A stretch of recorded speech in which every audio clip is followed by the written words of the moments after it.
Thank you all for coming. So I'm Edward, and so yeah, today we're talking about tools for uncomfortably big data. Oops. Very quickly, so I was a philosophy major once upon a time. It's been a long road. That's a whole different story, but it was at Pomona College, actually. I was in LA. I'm not presently in LA. I'm in Chicago. But yeah, so after that, I taught English in Japan for a while. I worked in campaigns. I did a lot of other things, but eventually landed as the data scientist. Figured out I was interested in data science, taught myself a bunch of stuff, and became a data scientist at Uptake, which is a startup in Chicago. We're like 6 years old now. And we use machine learning to identify problems and assets in the industrial Internet of Things, so like semis and wind turbines and other stuff like that. And so I've worked on anomaly detection, productionalizing data science, and presently working on delivering data science models and products built on them for our fleet and federal team for mostly truck-like things. Yeah, and I like fried egg tacos. So, why does clicking not? Anyway. So I want to start with, first of all, you and who I'm kind of assuming my audience is. I'm sorry I don't know all of you eventually, but I'm assuming you know enough R, at least, maybe a lot of R, who knows. But you're comfortable with the basics of R. You know what lapply is and how it works, hopefully. You've done some stuff, you know the basics. And yeah, so I'm assuming that. I'm also assuming if you're here, you're probably interested in, well, tools for working with a little bit bigger data. And so maybe you've run into a bigger data set and maybe things went poorly. Maybe you accidentally killed your computer or something. It happens. And so that's what we're here to address, is that slightly uncomfortable size. And so as any good philosophy student, I'm going to start by defining my terms. And so small data, for the purposes of this talk, is data you can work on your local laptop or whatever, without ever thinking about its size, right? Without doing anything particularly weird. The only thing you might maybe care about is do you have enough data to actually run the model you care about, and so you have enough degrees of freedom or whatever. On the opposite end of the scale, big data, meaning data that's too big to fit on your laptop, probably lives on a cloud somewhere or in a database. And so because of that, it probably has people assigned to take care of it, right? So you got database administrators or data engineers that are actually hopefully building you tooling to work with it, depending on in what situation you end up working with that. But in between, we have uncomfortable data, and this is what I want to talk about tonight, which is data which is small enough that you can fit it on your computer, but you do have to think about how you work with it. And so if you think a little more and you work a little smarter, you can save yourself a lot of time, and you can be a lot more comfortable. Which is what we're going to aim for tonight. So we're going to start with a maxim. And so you're going to hear me say this 10 million times, but the process of working with uncomfortable data is always about subsetting to what you need, which sounds kind of obvious, but it's the thing you just got to always keep in the back of your head. Because if you're starting with big data, you have to get down to uncomfortable data, and from there you have to get down to small data. Even if you're trying to work with the whole data set, you're probably working with it in batches. And so you're breaking it down into smaller pieces and working with each individual piece, which is what you need at that individual time. So it's always, always, always about subsetting to what you need in one way or another. And how you subset, as we'll discover, matters a little bit. And so to get us there from that first arrow here, from uncomfortable data back to small data, 3 quick strategies. So I'm going to start with basics of before we get into fancy tools, the basics sort of ways that we think of working with things. So the most straightforward way is just if you can, read it all in and then subset. So read.csv or whatever it is, suck it all into R, and then you can subset to the piece that you actually care about. So this is good if it'll all fit in memory. It's pretty straightforward. It's not necessarily the fastest, actually, because you do have to read it all, and you might not care about all of it, depending on how much you need to subset. Strategy 2 is to subset on read. And so this only works with some tools. And so readr, so read_CSV and TSV and whatever else, has a call types parameter, which you can pass. I just want to read certain columns. fread from data table has select and drop parameters. You can pass a vector of column names if you only care about certain columns. And so these are pretty simple to use, and you probably already used these functions before to read some data.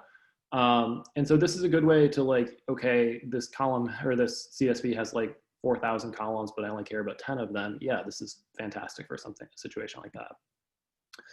So strategy 3 is a little bit more general, but it's also way more of a pain. That you read in batches, you subset, and then you aggregate. And so batching generally, right? And so the idea here, so the nice part about this is you can do this with almost any reader function, except for like some JSON ones, if it's like not ND-JSON. And so in this case, you can use like skip and nrows or nmax, depending on what the function is, but you can usually skip some rows. So move to an offset and then read like a bunch of rows and then skip to that. And we'll look at exactly how to do this. But this is kind of annoying because it requires more setup. Like it takes quite a bit more code, and there's a lot more ways in which this can go wrong because you have to think about way more things if you're trying to read the middle of a file and not read the same thing twice and make sure you get everything, but not, don't miss anything. And so like you need to specify column names, because if you're reading a CSV, like, okay, your column names are at the top, but if you're reading rows 1 to 10, that's great. If you're reading rows 11 to 20, then you need to specify your column names. Types are a problem. I put a caution down here about like, don't put 10,000 data frames in your global environment, just make a list of data frames. There's a lot of other ways this can go wrong, but it is a powerful idiom. And so it's the idiom a lot of other tools that we're going to talk about are built upon. And so they're maybe doing it underneath, even if you're not thinking about it. So it's kind of useful to kind of be familiar with it. So let's go take a quick look then. I set up some demo code here. And so we're going to use a tidyverse a little bit here and there today. So we're going to just save some data. I'm using the NYC Flights 13 dataset, which is, it's not enormous. It's barely uncomfortable. I would say it's pretty manageable, but it's representative, I think, of bigger data sets and the ways that you can handle it. And we won't have to wait around for anything to happen, which is kind of nice. Read and then subset, pretty straightforward. So it doesn't really matter what data set or data reader you're using, what idioms you're using here. If I have like, sorry, make it all a little smaller. So 19 variables, and I only care about 7 of them, like I can subset really easily. Cool, that's easy. Subset on read, again, pretty easy. So if I'm doing this with like fread, if I only care about like these columns, cool, done, go straight there. Same thing with read underscore CSV. There's like, this calls only is really the function you're looking for here. If you're trying to do this here, you don't have to, you can like specify this in other ways if you like, but that are slightly more concise. It's just a little bit of a verbose interface. But again, it does the same thing. You end up with, notice all our data is the same size over here. The third idiom though, okay, requires a lot more setup. This is all, one iteration of this. And so let's start with it. We'll say a batch size. So this is like 336,000 rows. So we'll say a batch size of 10,000. So read 10,000 rows at a time. We're going to set up an N, which is the, I'll explain in a second. And an offset, we'll start at 0. And column names, we're going to need those, as I mentioned. And we'll initialize a list because we're going to append to that list. Which, yes, is a kind of not great thing to do, but if you don't know where you're going to end, you kind of have to do it. So we're going to use a while loop, which nobody ever uses in R, but they do work, and they're nice if you don't know where you're going to end up.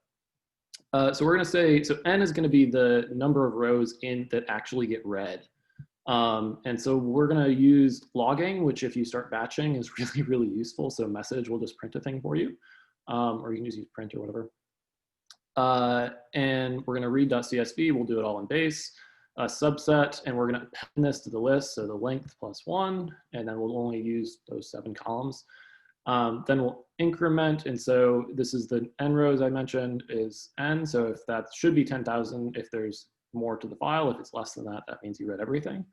And then the offset, so where you're going to start reading, you're going to increment by the batch size, so add that. And so if I run this, hey, nice logging. And this goes kind of slow because, well, it's there's a lot of overhead to this. And read.csv is not super fast anyway. But yeah, it's pretty quick enough. But notice I still have to aggregate. So that's the iterate, but I need to like actually combine at the end. And so the common way to do this, I have this df list, which is 34 elements, pretty big. You can use do call rbind. Be careful with this. This is the base R way of doing this. It's much better to use rbind list from data table or bind rows from dplyr. In case your types are different or your column names are different, they're just a safer way of doing it.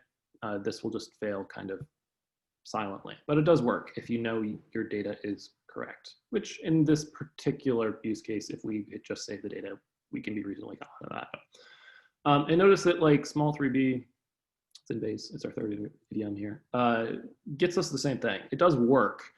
The nice part about this is this lets us do other things that we couldn't in the previous, right? So like if you're just using tooling like this, I can't subset rows, I can only subset columns, whereas in here, I can do any transformations I want on df before I append it. So like this space right here, I can put any code I like in there. And so this is a really powerful algorithm, even though it's kind of a pain to write, which is why I'm not trying to write this live, and I predid that, I wrote this all beforehand. Again, another version of this, so you don't have to do this with a while loop. You can like pre-calculate your file size. And so, yeah, sorry, I missed where it actually magic happened. But so here, so I'm gonna use a system utility to do this. So you can word count, if you've not used a bunch of bash scripting, just tells you the lines, and so that's what it's running if I actually run this. So what I'm looking for is this, which you'll notice this is the same as the number of rows here, plus the one row for the column headers. And so this scan just pulls out that first integer for me. So n lines is that number. And the offsets then, because we know what the max is, then we can just use a sequence here, and we have a nice sequence, which is just going to count up for us for how much, where we should start reading each time. And then we can use per map DFR is super nice. This is like, map is like lapply if you've not used this. DFR is combine this into a data frame and rbind it. So it uses dplyer's bind rows. It's a little bit of a heavy function, but it works really, really nicely. And because we can chuck in a function here, we can just do more logging here to tell us where we are in the process if it's a really long running thing. And then within that, we can do whatever we want. So again, we'll just keep it consistent for the time being and just select the columns we care about. But this goes straight to a data frame because of that DFR, which is nice. And read underscore CSV is a little bit faster than read.csv. So this gets us to the same place. All these are the same thing. It doesn't really matter which one you use. For the most part, right? And so like, depending on your situation, but I think it's important to know these algorithms before we start doing fancier things with them. Cool, so let's jump back to our presentation for a second and take one more detour before we dive into fancy tools. Because I think it's really, really, really important. And that is storing uncomfortable data. So like if you don't regularly create large data sets, so like normally if you find data or you collect data, but you don't collect that much data, or if you like have not ended up in this situation yet, or you have and you're not really sure if you did well, I want to think about a little bit, what are good ways of storing uncomfortable data? Because it does actually matter, because sometimes if you store your data more efficiently, it's way easier to read. And so it can be much faster to read data, and you're going to read more times than you write for the most part. And so it's even worth it to resave data sometimes if you can interact with it more efficiently. So if it takes a little bit to rewrite it, but like it's going to make each read way, way faster, it's sometimes very much worth it.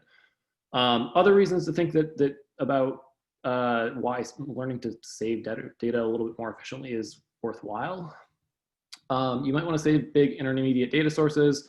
And the third reason, which I think is just the real reason here, is that nobody really wants to deal with really miserably stored big data. So like multi-gigabyte Excel files, which like with a little bit of junk in there that's going to screw it up when you try to actually read it in, or like a 281 gigabyte CSV, which like nobody has that much memory unless you've got like a ridiculous like server setup of some sort. Like that's just crazy. So like you have to batch, you have to do things. That's not compressed. That's just not fun. And so like better ways of doing this are worth it to make everybody's life a little bit easier. So let's start with CSVs then, because everybody uses CSVs. They're kind of the baseline, right? And so when are CSVs good? So first of all, if your data is small enough that you can look at it all and that visual inspection is useful. So like for an example from like my line of work, so like we save like the data that we show to our customers, like if we're showing them alerts on an asset, like we maybe maybe we have 7 alerts or something for a particular thing, and we're trying to like look at them before we send them to them or something. Yeah, CSV is perfect because like 7 rows, you can look at it all. Other times that CSVs are kind of nice. If you want to use command line tools to look at it, command line tools are really, really great at processing plain text. And so can be really useful. The third reason, if you're giving it to somebody who doesn't code, CSVs are great because like anybody can open it in Excel or Google Sheets or whatever. With fancier formats, maybe not. You actually need a little bit of tooling around it. So when CSVs are not good, and so firstly, when your data is 281 gigabytes, and that's not a random number, that's a number from a friend of mine. It's from an open source project that somebody shared this wonderful, exciting data set. And so I'm not going to name and shame because it's a wonderful data set, but it's 281 gigabytes. So like you have to download that from the internet in the first place, which is challenging. You better hope it doesn't crash in the middle.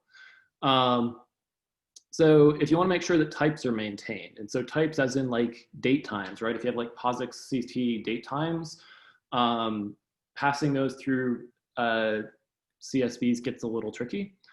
If you care about how much space it takes up, so CSVs are not compressed by default anyway.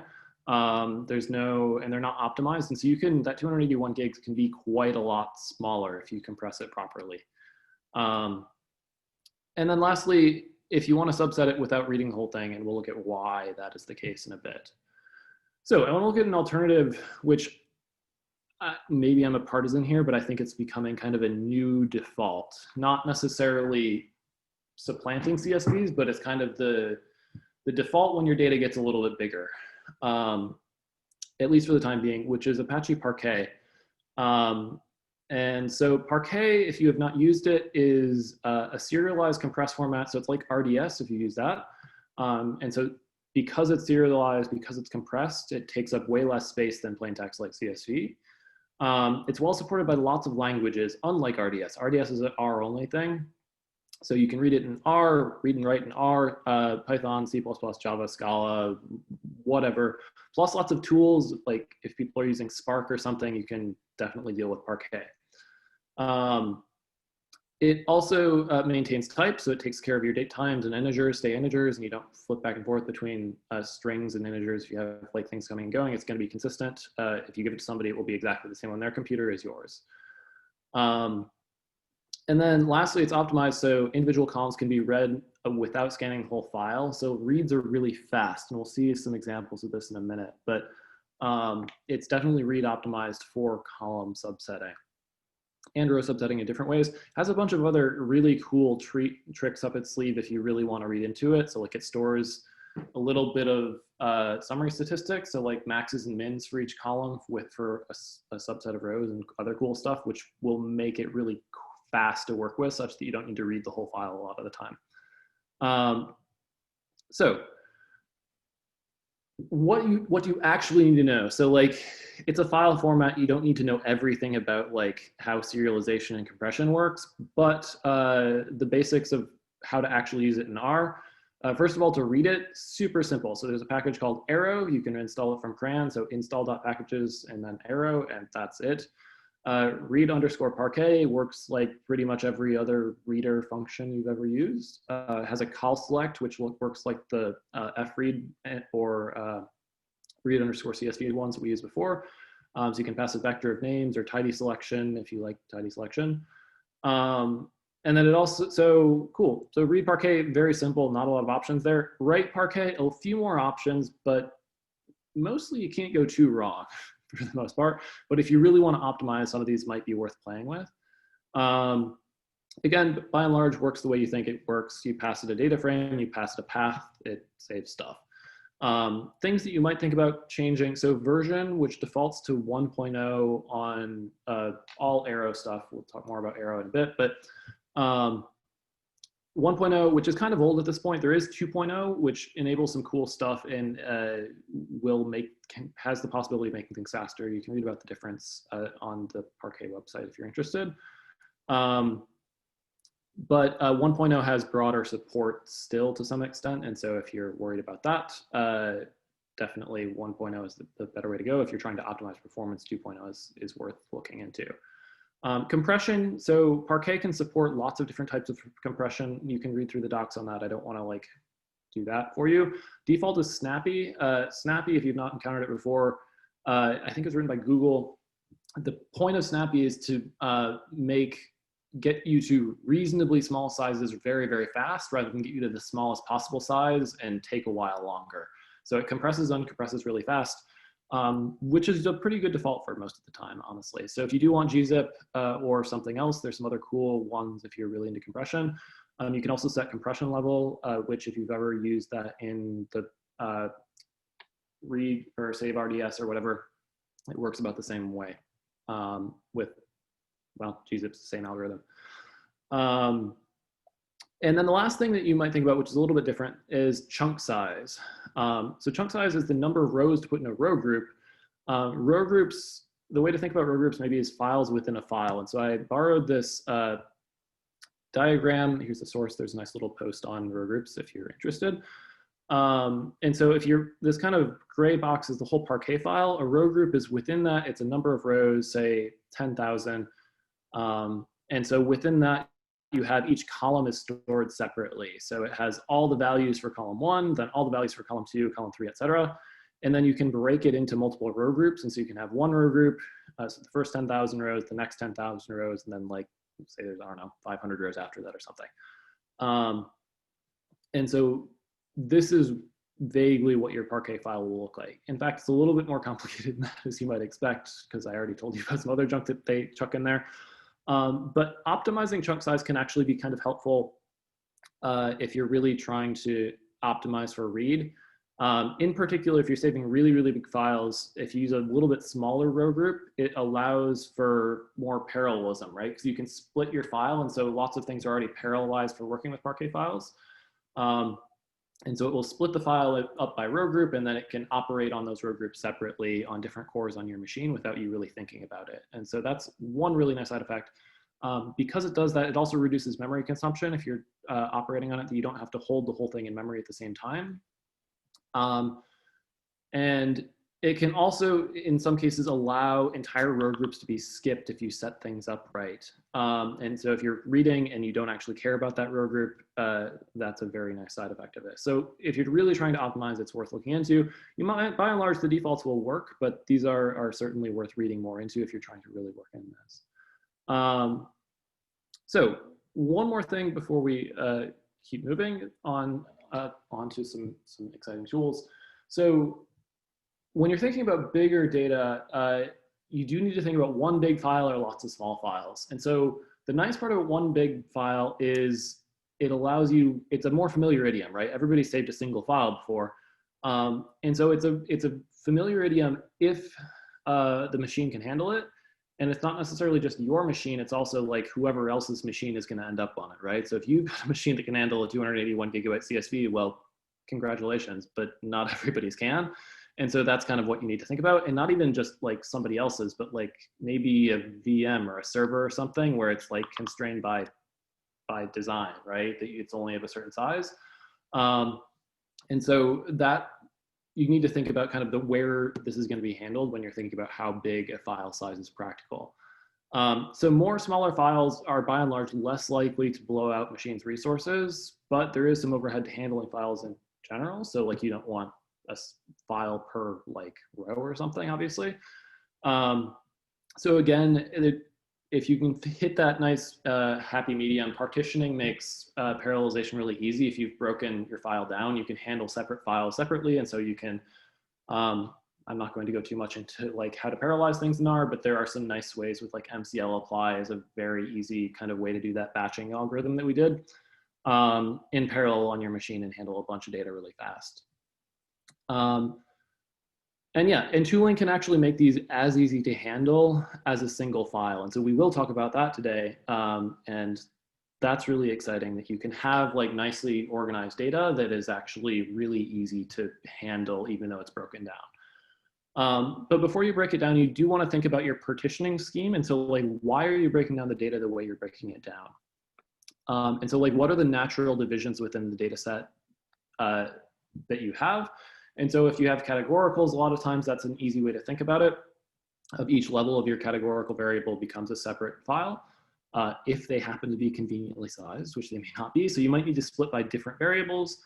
Time is a common one you'll see a lot as well. So in my work, we deal with lots of signals data coming off of trucks or whatever. And so if I'm getting a signal of like engine temperature, first of all, I'm going to probably break it down by the asset, right? So like if it's a different truck, it's going to be in a different file. And then within that, it's probably going to be broken down by time that you'll get a separate file for like a week or a day or a month or however long it fits, an hour, much shorter in some cases.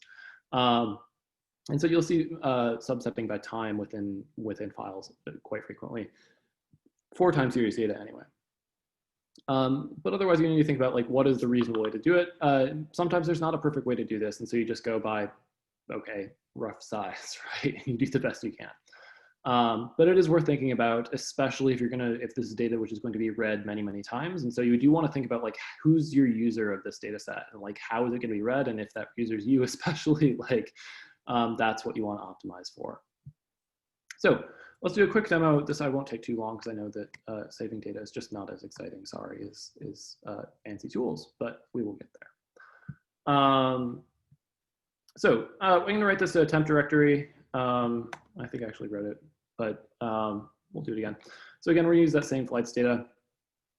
And so I'm going to group it by carrier, year, and month. They're going to be the divisions we're going to use. And then I'm going to nest. So if I do this, you can kind of see how it's going to get saved. So these are going to become, well, this is going to become a directory, this is going to become a directory, this is going to become the file name. And then these data frames that are nested at the moment are each going to get saved as different files. And so that's like 185 files that we're going to save.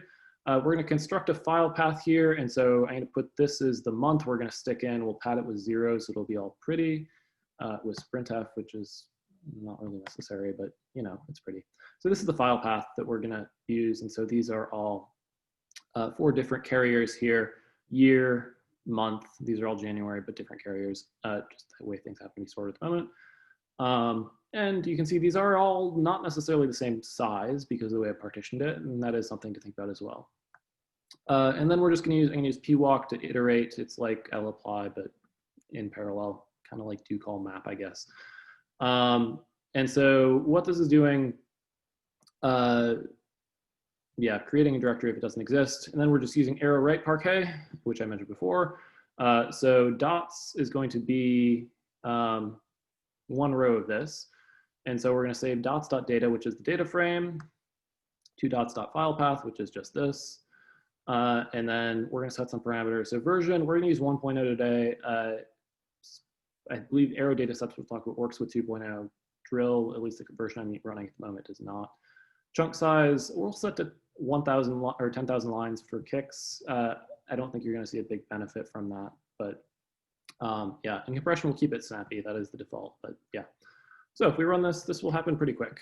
Well, a little bit. Yeah, there we go. So that saved all our files for us. Let's take a look at what this actually looks like. So if we list the directories in this directory, flights directory, well, it goes down a little bit, but you can see what's there. In one of these subdirectories, so American Airlines in 2013, everything's in 2013, so those are not actually super interesting. So we have 12 files, 1 for each month. And if you've not used Tree is super cool. You might need to install it on your computer. But this is actually what this kind of looks like. Is a maybe easier way to think about it is we have this flights directory. I don't know who 9E is, but AA is American Airlines, year 2013, month.parquet. that's what we've got at the moment. So cool, we wrote some data. So let's get to the fun stuff. So tools for working with that data. So strategy 3 here would still work, especially because the data I'm working with is not actually crazy big. It's big, but not huge. It would work fine. But tooling can help and make this a lot easier because remember, strategy 3 is kind of a pain to write in terms of batching and making sure it all works right. And so we're going to talk about two things today. So Arrow datasets.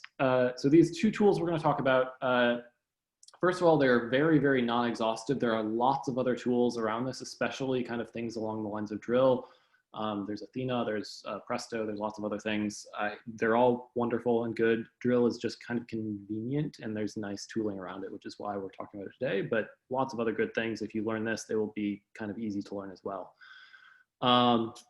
But these tools just make it easy to learn to subset to what you need faster. And so the difference between these Arrow datasets, very, very lightweight. So it's easy to install, get running with.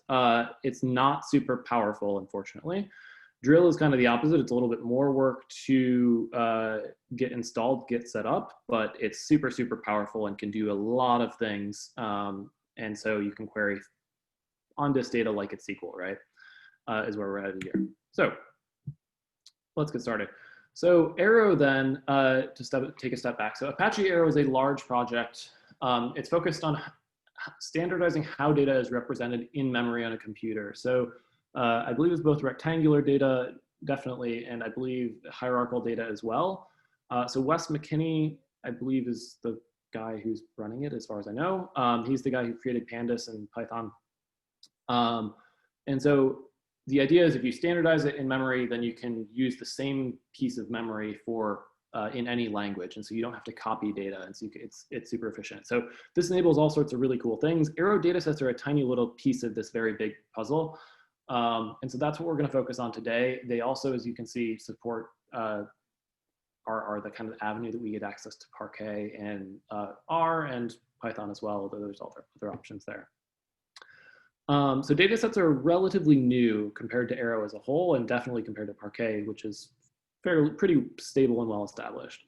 There was a precursor in Python. It was focused only around Parquet, and so the whole idea is not terribly new, but Arrow as a whole is pretty new to R. I think the Arrow package was created within the past 2 years, but it's got solid support from our studio and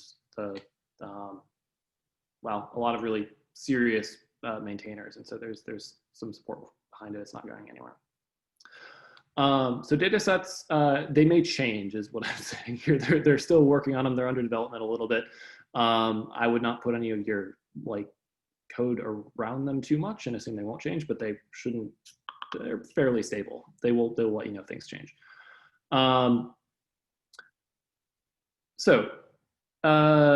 It does support a limited subset of dplyr syntax we'll look at in a moment.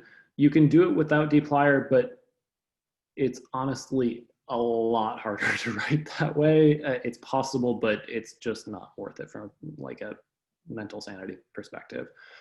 So it's great for subsetting to what you need. It's not great for calculating summary stats or sophisticated operations. And we'll look at what it can do and can't do in a moment.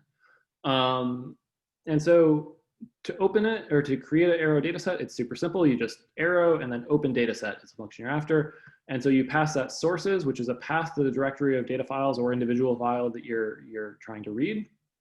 And then format is the file type. And so if the default is Parquet, but it also supports CSV, TSV, and Feather. Feather, if you're using Feather, you should just move to Parquet. They're similar, but Parquet is just better in a number of ways.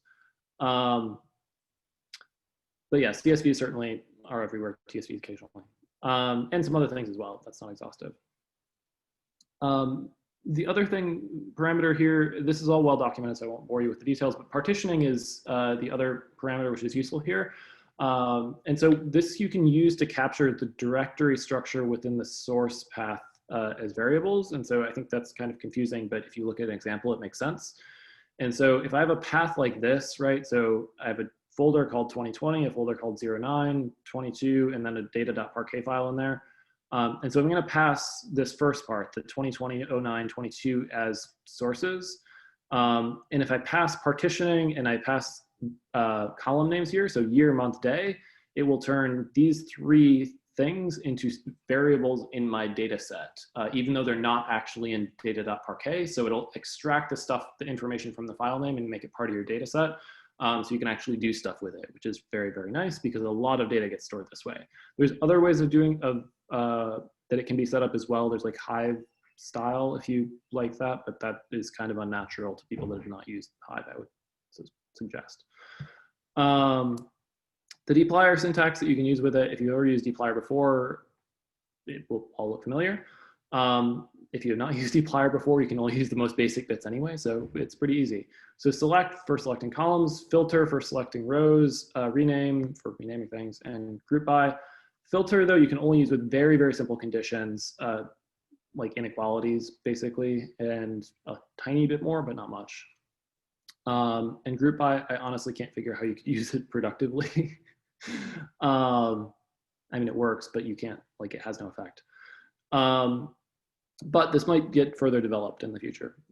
It's still under development. So it has delayed evaluation. So if you use dplyr with database backends before, this will look familiar, but you use collect. So you set up your query. So I want these columns, I want these rows. To actually get the data, you pass that into collect to evaluate your data and pull it all in, which, yeah, just like a database. So it doesn't, at least yet, support mutate and summarize calls, and so it will throw an error at you and yell at you if you try that. Bottom line here, great for subsetting to what you need, not great for your whole workflow. So for that first stage of I've got a bunch of data on my disk and I just want this part of it, it's great for doing that without a lot of code finagling. So let's take a look and try it out.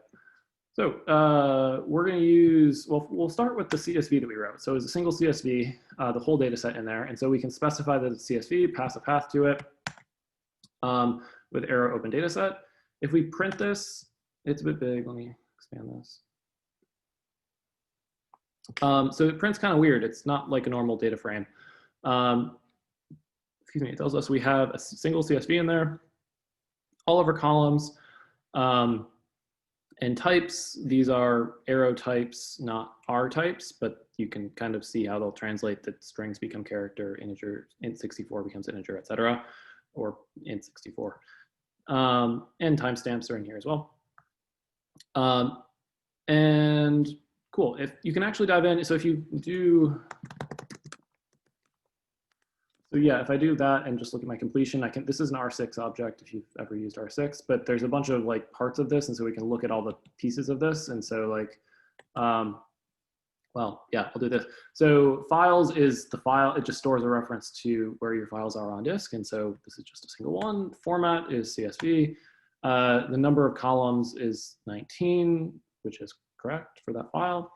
And the number of rows, well, it doesn't know. It gives us a nice warning. And that's because to find that out, it would have to read the whole file or do something to the file, and it wants to delay that as much as it can. So, okay, so I got this again. So if I want to select those 7 columns like we did in the previous exercise, so like I do it the same way. So like with dplyr syntax, this looks pretty familiar. If I care about those, then you can figure out which ones you want pretty easily here. And if I run this, well, it doesn't actually give me any data still, right? But you'll notice that, okay, this is a lot fewer columns, so that's good. And to actually get it, then I just pipe into collect, and hey, cool, that's the 7 columns, all of the rows, and so that did the same thing. I can also filter however I want within that. Well, not however I want, but with some restrictions. So if I want to say the destination is LAX, because these are, well, origin and destination for flights that we're talking about here, I can do this, which I couldn't, again, do with the like fread selects or like the other kind of shortcuts that way. I can do row filtering here pretty easily. And so now instead of 336,000 rows, I'm dealing with 16,000 rows, which is a little bit more manageable. So that was a single file. If I want to work with a whole directory of files, it works exactly the same way. So flightsdir is the directory where we save those 185 files. This, well, looks familiar, but now when I look at the number of files in there, well, there's 185 of them, sorry. And the format is now Parquet because that's how we save them. And numcalls is 18 because I subsetted some out to turn them into directories and things. Interesting bit here is numrows, it actually tells me. Because Parquet saves some metadata in there as well, it knows how many rows there are without actually reading the whole file, and so it can figure that out for us, which is quite nice. Again, this works the same way once it's here. You can also use tidy select things here, so you can like throw regex in here or whatever. I know there's an ends with one if you want, but yeah, select all the times. These are weirdly formatted times. If you ever work with this data set, this is actually 1048, no colon, but yeah, work for later. Filters, you can get, this is about as far as you can go with filters. So you can do like a value or like a variable is equal to a value, it's an inequality. You can do NAs and such. That's about it. So what you can't do then, so this does work. What you can't do is, so you can do a group by, but you can't do a filter. So if like I want to see like there's 10,000 flights, filter to groups where there's 10,000 flights for that carrier, that's not going to work because N is not supported here. And so if I try to run this, it'll just error out and say, yeah, you have to collect before you can run that, which I don't want to do because that would be the whole data set. In this case, it'd be fine, but for something bigger, it definitely wouldn't be. And I can't mutate because that's adding new columns. You can't add any new columns here, basically. It's restrictions. That'll fail. It'll tell you to collect. Summarize, same deal. It can't summarize. So that's kind of your limitation. So super good for like shrinking stuff down and just like grabbing rows and columns, which is actually really useful. And because it's so lightweight, I think this is still a great way to get started, a great tool for working with a lot of bigger data without like a huge amount of overhead. But if that's not enough, we're going to talk about Apache Drill. So Apache Drill is a power tool. And so what is Drill? Well, it takes a little more explanation. So what does Drill say it is? Well, this is their quote from their website. Boiling this down, a little highlighting for you, it's a SQL query engine for local files. That's what it boils down to. So it treats local files like they're a database, and so you can write SQL against them.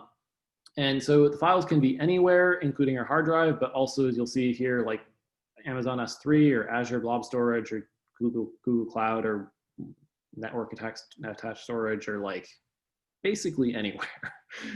You can set it all up. Might take a little setup, but you can do it.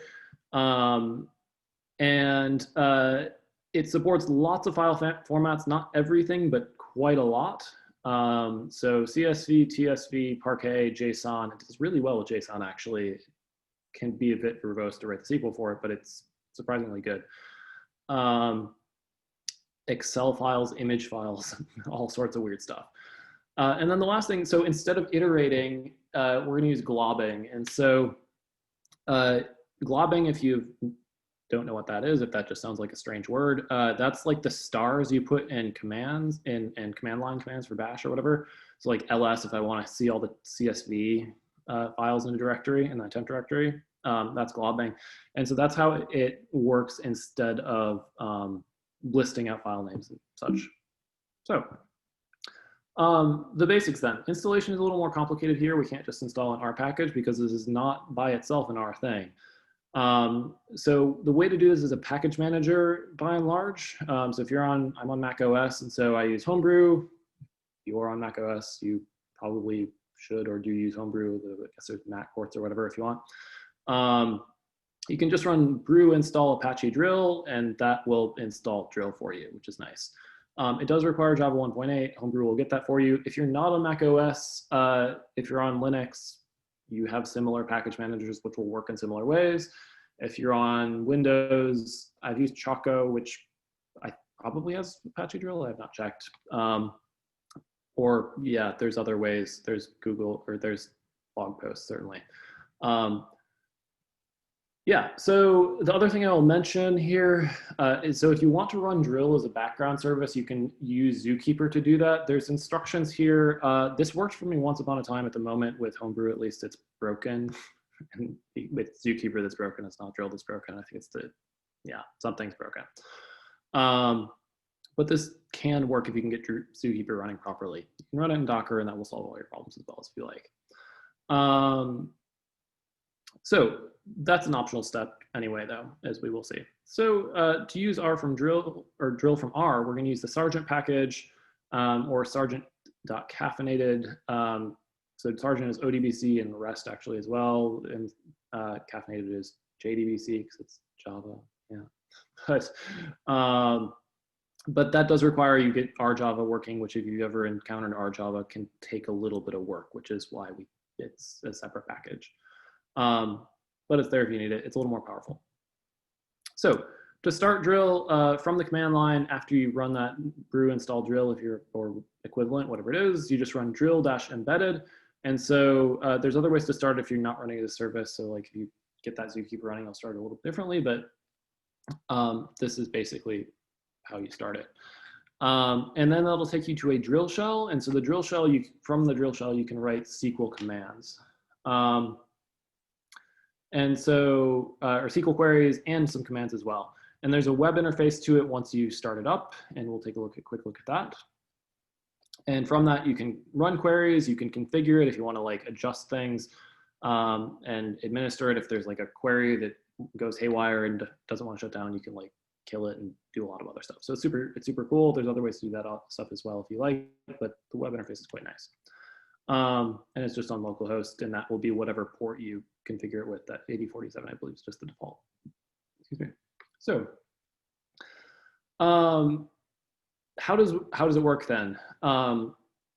So first, it has this idea of storage plugins. So storage plugins tell it where to look, and so the only one we're going to use today, well, it's not entirely true, but mostly tonight we're going to use DFS. I don't know exactly what that stands for, but it's your file system is FS, data file system, probably.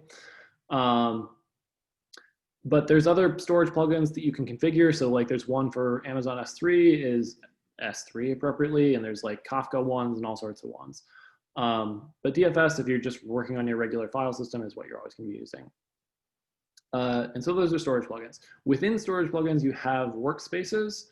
And so workspaces are like shortcuts to paths, I think is the way to think of it. And so there's a couple default ones, and you can add your own.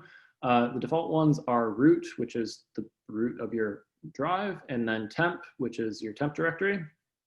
But you can certainly add other ones that go to like your home directory, or like the directory where your project is, or where you store all your file or your data files, if you store them all into a certain directory or whatever. So you can configure this however you want.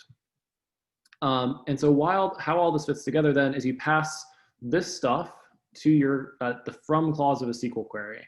And so it's going to start with your storage plugin, and then join that by dots with the temp directory, or sorry, the workspace you're joining. So if we're using temp, and then the path you're going to wrap in backticks. And so it's going to be like from dfs.temp.backtick flights, and then you can glob or whatever in here. That's your path, and then close with a backtick. And so that's going to go in your from clause. We'll see lots of examples of this in a minute. This is the only complicated weird bit. If you have everything else here is totally standard, literally standard, ANSI standard SQL. So, well, yeah, there's a little bit of other fancy stuff, but this is the key bit. This is the other fancy stuff, but it's not necessary. It's all kind of other useful bits. So beyond just like select queries, you can also do show files from, and then that dots is like the from stuff that we just did. So you can use this like ls in your command line, or list.files in R to show what files are there and kind of navigate before you write a query. If you want to set a default workspace, you can do use and then that workspace. So like if I do use dfs.temp and then close it with a semicolon, then after that I can do from flights instead of from dfs.temp.flights. So it's just, again, a kind of shortcut thing. One last handy feature, and then we'll look at some demos, I promise. So implicit columns are kind of like the partitioning thing that we saw in Arrow datasets. And so they give you access to the path and the file name, which you can't actually do with datasets. So these are like built-in columns that you just select them and they'll just magically appear. And so FQN stands for fully qualified name, and that's the full path to that file. File path is just up to the directory, but not the file name itself. File name is just the file name, and suffix is like the file suffix, so like CSV or Parquet or whatever. And you just select them and it'll magically appear. But then also, and this is all on fairly new versions of Drill. If you're using old versions of Drill, these might not show up. But subdirectories so if you're querying a directory in like wherever your path ends here, so .flights, if I end here, so any subdirectories of flights will just show up as columns called dir0, dir1, dir2, etc. And so you can use those as well, and they'll just automatically be appended, which is really handy. And so we'll try that out in a minute. And right now. So let's go do it. So we're going to go to a shell script because everything I've been talking about is in shell scripts. And yes, I know we'll get back to R, I promise. And so first of all, the installation, I'm not going to install this because, well, yeah. So it's already installed, but you just do brew install Apache Drill, and yeah, it's Java 1.8, straightforward. To start it, we just run drill embedded. This will take a second. And then this should pop us into the drill shell. This will be very sad if it doesn't work. It's normally faster than this. There we go. If you get a giant Java error when you start this up, something went wrong. That's your sign that something went wrong with your installation and you're not done yet. It happens. It's okay. By and large, using package managers to do this for you will make your life much easier because you're less likely to run in that situation. But if you see giant errors before you see this, yeah, it's not going to work. If you want to see all the possible commands, you can do exclamation point help, and it will show you everything. So you can see that's kind of a lot of stuff. I will not read this all to you, but like you can see, oh, well, yeah, if you want to like, well, somewhere here is like quit if you want to exit, that will work. And there's lots of other special stuff here. Yeah, it's nice documentation. If you want to see your workspaces, you can do show schemas, and this will take a second. This is kind of slow. I don't know exactly why this is slow, but it's a little slow. So this is all your possible schemas. So DFS, these are the ones we talked about, and so I've set up a couple ones, so like repos. I have a directory called repos, and then I have some S3 ones configured as well on this computer. Cool, and so let's actually run a query, see some data. So we're going to start with the CP, which is CP is a built-in plugin, and this has this employee data set in it.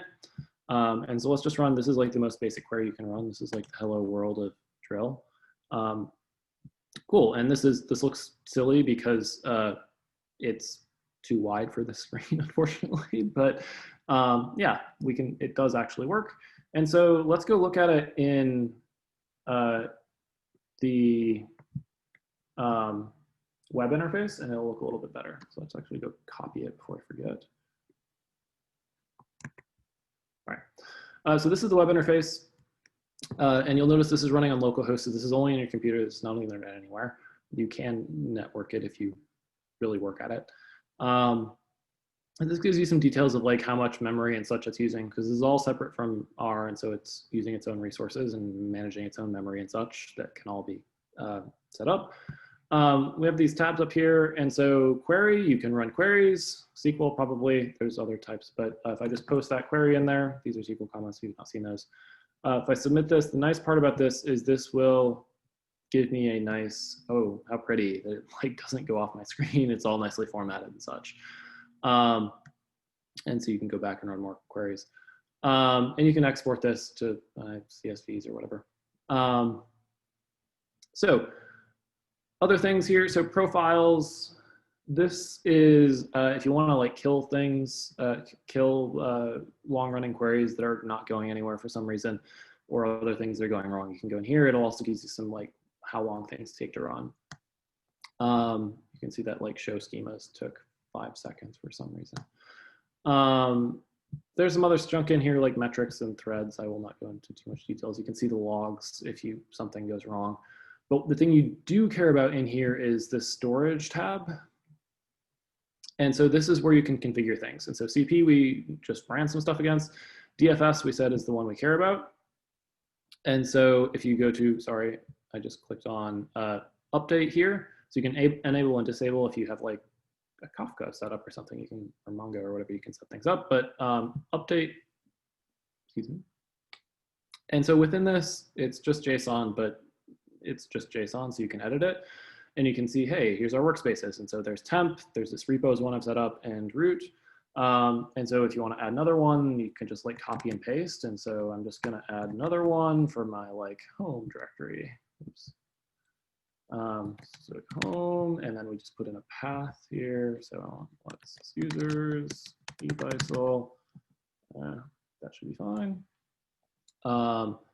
Writable, true, yeah, and that outside the workspace, yeah, probably want it to be true, say. Cool, and I just update and that'll save that. But before I do that, the other thing that's in this configuration, which is useful to know about, is this formats.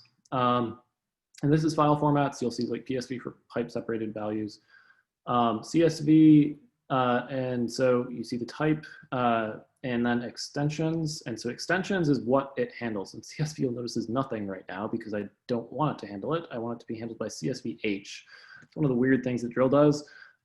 If you have a file that ends in .csv, it assumes it doesn't have a header row, and it CSVH does. And so most of my CSVs, in fact, do have header rows. And so I move this down here. You can configure this so you don't end up in that situation, because all your types will end up messed up, obviously. And so you can mess with those as well. This is also interesting because you can see like all the file types it can handle. So like Avro files and like images and Excel. I tried Excel once, it didn't work, but you know, theoretically shape files if you do like geospatial stuff. But whenever you're done, just hit update until you're good, and then yeah, shoot you back. So that's this. You can do a lot of stuff from this. If you like this query pane, you can certainly run things that way. But yeah, we can also just run things from the command line. You can save things in SQL files. You can do it in R Markdown is kind of nice actually if you pass connections, which will set up some connections a bit later. But let's actually run some queries on real data that we just wrote, because we wrote a bunch of data earlier. So first we saved it in that temp directory. So we're going to use dfs.temp because that's where our file is in my temp directory. And then nyc flights 13 is the first directory, and we saved a flight.csv. So that's that whole path. And we're just going to select everything from it and just read one row. And it's kind of big because, again, it's too wide for my screen. But yeah, OK. So let's read a few fewer columns. And so carrier, flight, tail num, and just get the long flights, so more than 1,000 miles. And so, again, we can subset columns, we can subset rows. So this should look kind of familiar from what we worked on earlier. And this works really nicely, right? But we can do way more cool stuff as well. And that's where this gets really fun, is we can do like grouped aggregations, which we couldn't do with certainly Arrow data sets. And so we can group by carrier here, and we can do count star as n, so get the number of flights by carrier, and we can sort by that number, and if we run that, there we go. And so United Airlines has the most flights out of New York City in 2013, apparently. And yeah, so we can do row subsetting as well for like distance less than 100. So super short flights, same idea. And yeah, that works. There's not very many. Delta had 2. And the navigation stuff, so show files, and let's go from this flights directory, which had more stuff in it. And so this looks like ls-l, if you've done that. This is basically the same thing, as you can see. So these are all directories. There's one directory for each airline here. And then if we dive into one of those, if we pass that back, all in backticks and temp directory still, flights, flights, some American Airlines, 2013, because it's all 2013.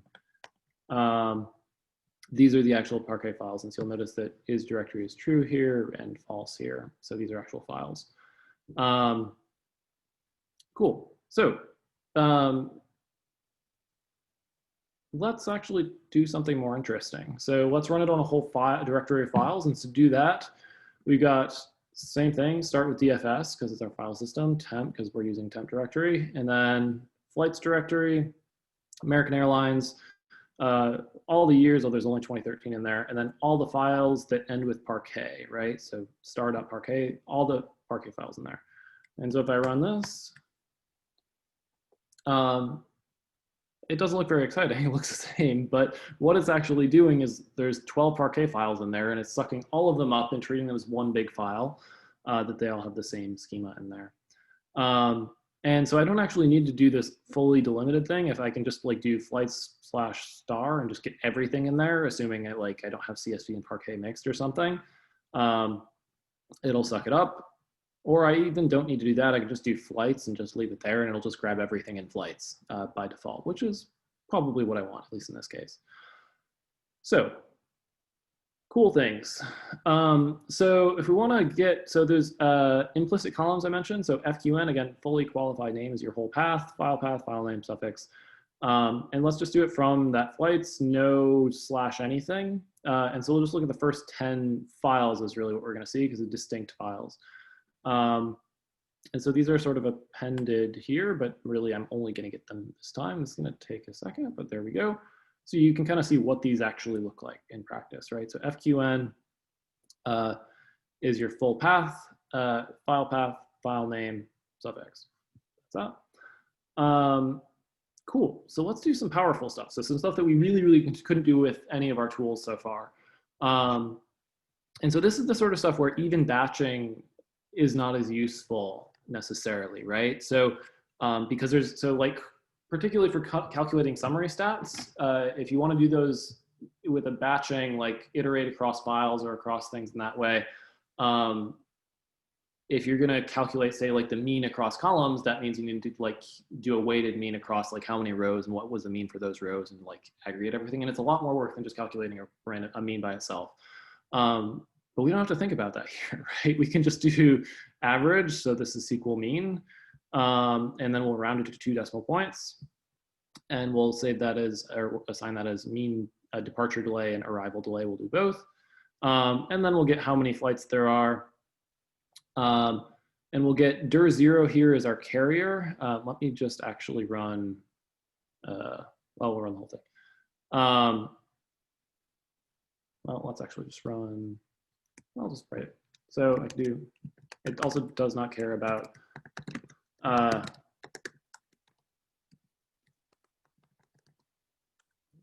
well.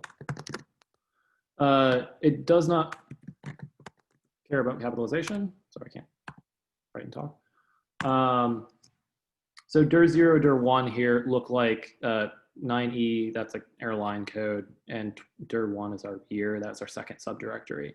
And so these are subdirectories. The first one is carrier, and so I'm going to do dir0, we'll rename it carrier, and then our aggregations. And we're going to group by carrier and sort, but you don't have to group by carrier. And so, cool. It all, yeah, comes quite nicely. But I could rerun this with like, so group by carrier I could actually do with batching algorithms, but not grouped I couldn't without like actually doing weighting and such. But with drill, it really doesn't care. Whoops. Whoops, yeah. Yeah, actually I can't in this case. But it gives me nice errors. dir0 is, yeah. So we need to take that out.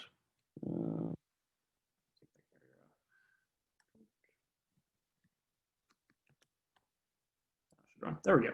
That's the mean for everything, and notice still super fast. Yeah. So one last piece of fanciness before we leave this for a minute. So file name, we're gonna actually use that now. We ran that a minute ago for our file name here. Notice has our month in it. So if we want to extract that, we can use a SQL function called left. And then we want the left 2 characters, and which is like 04 or whatever for the month. And so we can extract that. And so we're going to group by year and month. So we're going to filter to only United Airlines here.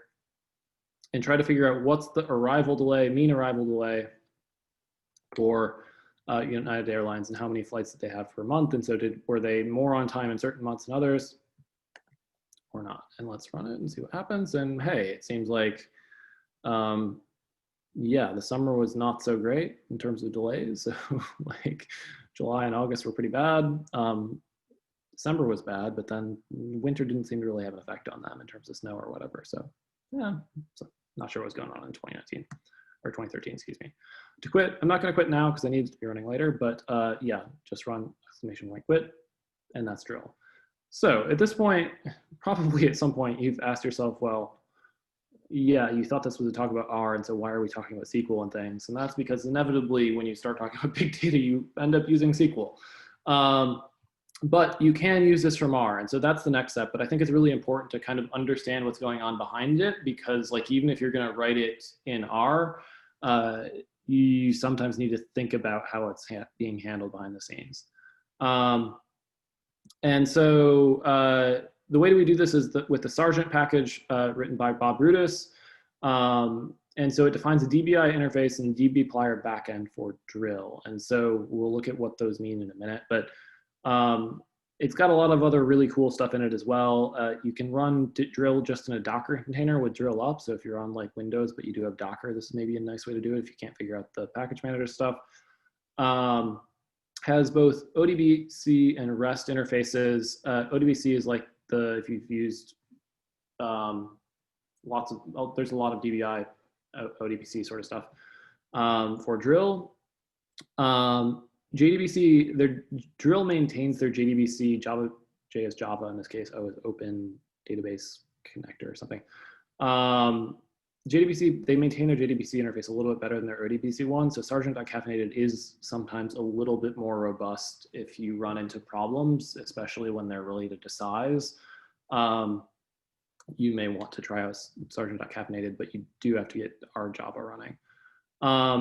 So dbplier, the way this is going to work to actually pull your stuff into R if you're using the dbplier interface is, so you use this Tibble function, and you pass it either a DBI connection, so it's dbconnect and then drill, or source underscore drill, and then you pass the Tibble function that, and then what you would have passed to the from clause before, so that like dfs.temp or backslash your path goes to Tibble, and then it treats that like a table. The other really, really nice part about Sargent, which might not make sense yet, is that it has a lot of really nice helpers for SQL translation. And we'll look at those in a minute, but that's one of the reasons I really, really like this package, and yeah, why it's got me sold. dbplier basics, if you've never used dbplier before, or a database backend for dbplier, which is what dbplier is. So by and large, most dbplier verbs still work. So select, filter, mutate, summarize work pretty much the same way as they ever have. Non-dbplier functions don't, right? So like tidyr functions like spread and gather are not going to work, or sorry, pivot longer, pivot wider, whatever they got renamed to, are not going to work here. Other functions, until you like bring things into memory with collect, just like arrow datasets as we saw. So when you get into mutating verbs like mutate and group by, if you try to create something, summarize, things can get a little bit more complicated. Some things are going to work, some things are maybe not going to work. What's going to happen though is functions that it recognizes will be translated into SQL. So like mean it will recognize, sum it will recognize. Functions that it doesn't recognize, it's going to assume that you mean some SQL function and will just pass it through untranslated. So that's nice because you can use SQL functions from R, even if they're not real R functions. It's bad because, well, if you write an R function and assume it's going to get translated and it doesn't, it's going to fail. And so this takes a little bit of practice to get used to, but as you do, you'll kind of see. And the basics are pretty straightforward. So like with arrow datasets, queries are lazy. Unlike with arrow datasets, they do return the first 10 rows. So you can kind of see what your data will look like. You just don't see all of it. And again, to get everything, you run collect. To see what SQL it's going to run, you run show query. It will actually, this is a wonderful way to learn SQL if you are not very good at SQL. So let's go try it out, and I will wrap it up. I know I'm running a little long, sorry, but we're almost there. So let's load Sergeant, drill Sergeant, yeah. To make a DBI connection, so DB connect and then drill. This will look the same if you're using like Postgres or something, it'll look the same. And then we can use DB get query, we can pass it the connection, and then we can run raw SQL, same as we run anywhere else, and from the drill shell. But it'll give us a warning the first time about integers, but that's okay. But notice the big difference here is this is an actual R data frame, and I can do stuff with that after, right? So if you want to write raw SQL and you don't want to mess with dplyr, certainly can write raw SQL with DBI, and that is a totally valid way to interact with this if you like. The REST interface is a little bit different than the DBI. It's maybe a little more straightforward if you like, if you don't like DBI. So it's just drill connection, and this is going to make REST is like an API call, right? It's making to the drill. This drill's running a server. So drill query, same thing, same idea. Get a nice progress bar with this approach, which is kind of nice if it's big. In this case, it's very fast. And then the dplyr interface, so remember Tibble, this is our connection. You can either pass it a DBI connection with this db connect drill, and then this, remember, is the from part. So it's take that, stick it there as a string, and that will work. Notice it shows you, it doesn't tell you how many rows you have, it just shows you how many columns you have. It does show us though, notice our dir0, dir1 directories do show up here. Alternatively, if this kind of annoys you, you can just use source drill, src drill, whatever, and pass that to Tibble in the same way, and that also works. It's all the same, doesn't matter. Options, pick what you like, pick what you remember, I guess. It's gonna work. The SQL translation stuff, the documentation is good here. I just want to show you how to get to it. So drill custom functions, this is super nice. This shows you how things are going to get translated. So like if you try to do as.character, it's going to translate it to cast x as character, because that's how you do that in SQL. But there's lots of other stuff as well, and some special ones that have been created for this, like to date and things like that, or kvgen is a thing if you're working with JSON, or like there's a bunch of other like special SQL, drill SQL functions, which are helpful here. But this is pretty extensive. Even more extensive is if you do this SQL translate end thing, which is the dplyr thing, I believe. This will show you all the functions you can use in drill SQL, which are with the ones that will get translated for you. And so you will see that this is really comprehensive. It doesn't give you the full details of what they do, but some are like, hey, these look like they're stringer things, which do get translated. So like that's kind of handy because they're going to work pretty much the same way. Cool. So let's run some stuff. So if we take this Tibble, I'm going to mutate it. We saw those dir0 and dir1. I just want to rename those as carrier and year, or add those as columns, carrier and year. And then month will extract, same thing. And so we'll grab file name, which is again an implicit column, and then we'll go ahead and we'll pass this left function, which we used in SQL. We can pass it through just as is.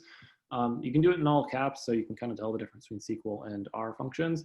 As integer is going to get translated to cast as int, right? But this left is going to get passed through as is. And so this is all going to work, and I'm going to just store this as a variable, and so I'm not going to see anything. If I print this, it's still delayed. I don't actually see anything yet until I run, well, it's still delayed. I don't see all the variable values yet. And if I want to show query here, it'll show me what it's actually going to run. In this case, it's mostly pretty simple. You can see the translation here. So left as is what you think it is, and then cast as integer, and then the whole thing it's renaming to month, or saving it or as a variable as a month. So this case is really simple, but some of the things are going to be a little more complicated. But yeah, you can do more complicated things. If I want to count and know how many rows I have, if I want to group by carrier and count, that's going to work too. With a sort, if I want to get everything and collect at the end and actually get the whole thing, in this case, there's only 16 rows at that point, so collecting is not very expensive.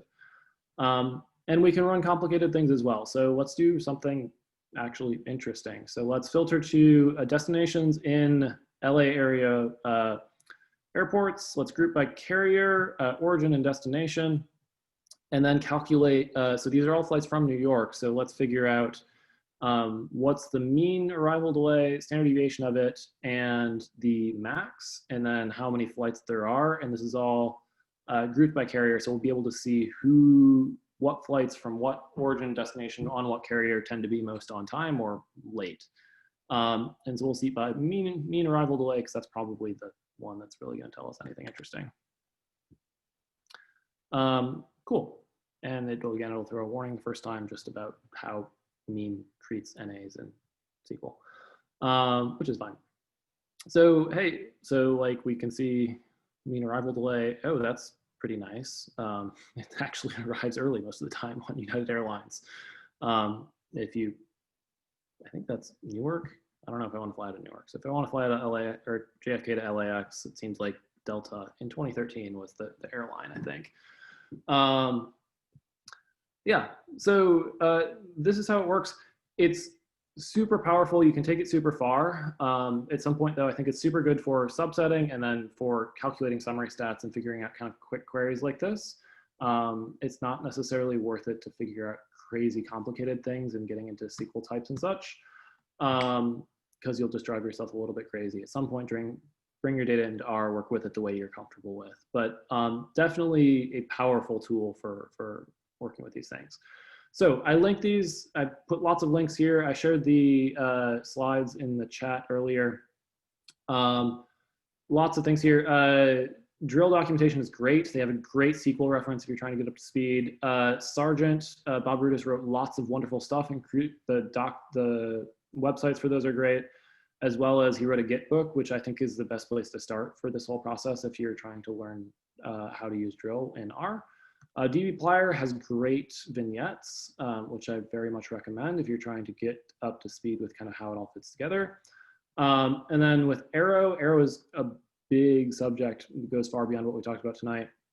In Parquet, the datasets vignette is very much worth reading. The Arrow R package is very new. It's very, very powerful. It's a little bit scary and doesn't explain everything. It's very much written for R power users, but if you're an R power user and you are curious, it can do very interesting things. Is definitely worth looking at. And that's it. So sorry, I know I went really long. Yeah,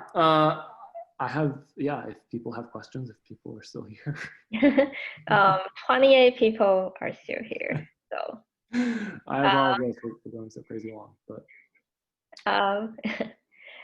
If you have any questions, feel free to just turn on your microphone and just ask him directly.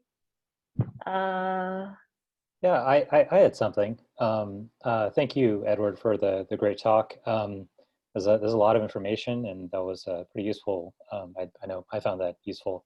So I wanted to ask in particular about some of the Arrow data sets that you were talking about. I think we talked about this a little bit in the chat, but I got the impression that these were specifically for data files where all of the columns are sort of basically fixed. Like, so for instance, you have a whole lot of data of varying sizes and different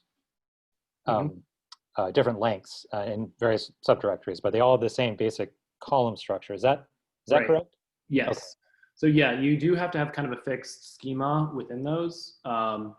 Yeah, if you have like two different formats for that data or other things, it's gonna get kind of complicated pretty quickly. If you have like a bunch of files of one sort and a bunch of another, you can hack it a little bit because it has that, like, it stores the files in there. And so like you could say, okay, I know these are all stored in this format. And so I can like change that list and edit the object a little bit. But yeah, but by and large, it's built to like assume, and drill is this way to some extent as well. You can again do similar things with what you pass to that from clause, but it's assuming you have all of your data in the same format.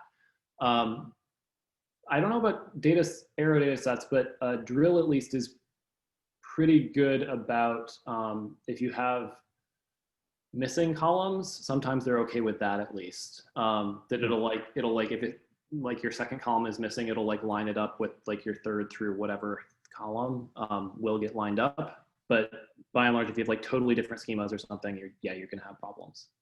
Okay, thank you. Mm-hmm.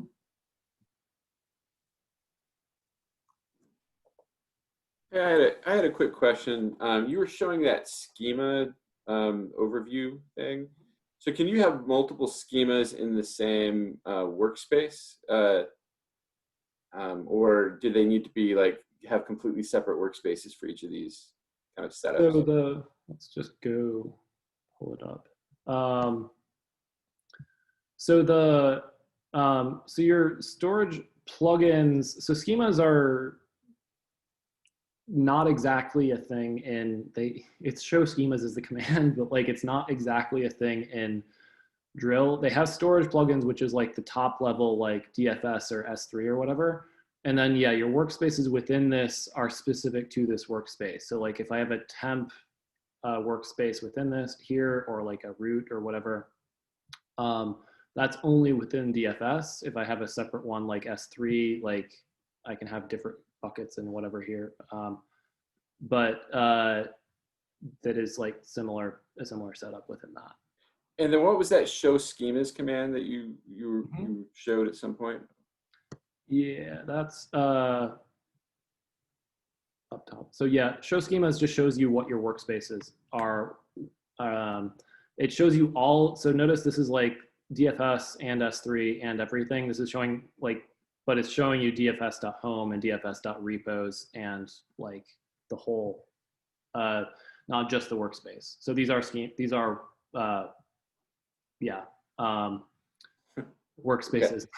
Okay. Yeah, so if you did have two different data sets, kind of like you were just saying, would you put them each in a different folder, call them a different workspace, and then can you do like an actual join on stuff? Yeah, oh, totally. So like it's full SQL, so you have like the full SQL join structure works the way you think it would work. And it all gets translated from dplyr totally fine as well, which is kind of nice as well. So yeah, you can do, and that's the nice part is like they can be even like different workspaces. They can be, workspaces don't really matter. If you can even join stuff, from different sources. So if you have like some stuff in like one S3 bucket and some stuff locally, like you can actually join those and like it'll work, which is kind of cool. It's super powerful for things like that.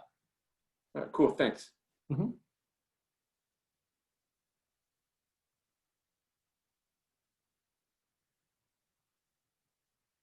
Any other questions? Any other questions? Well, I guess there's one more I could possibly ask. I mean, just in the spirit of sort of, this kind of uncomfortable data, or I forgot exactly the phrasing that you used for it. Like, I mean, I work with a lot of data sets where I have maybe like, I mean, for instance, a series of several experiments, like in a scientific context, that are conducted over the course of a month or something, where I have maybe, 30 or 40 experiments, and each one of these could be like a single kind of workspace, like what you have there. And they have mostly the same data types, but not exactly the same kind of thing.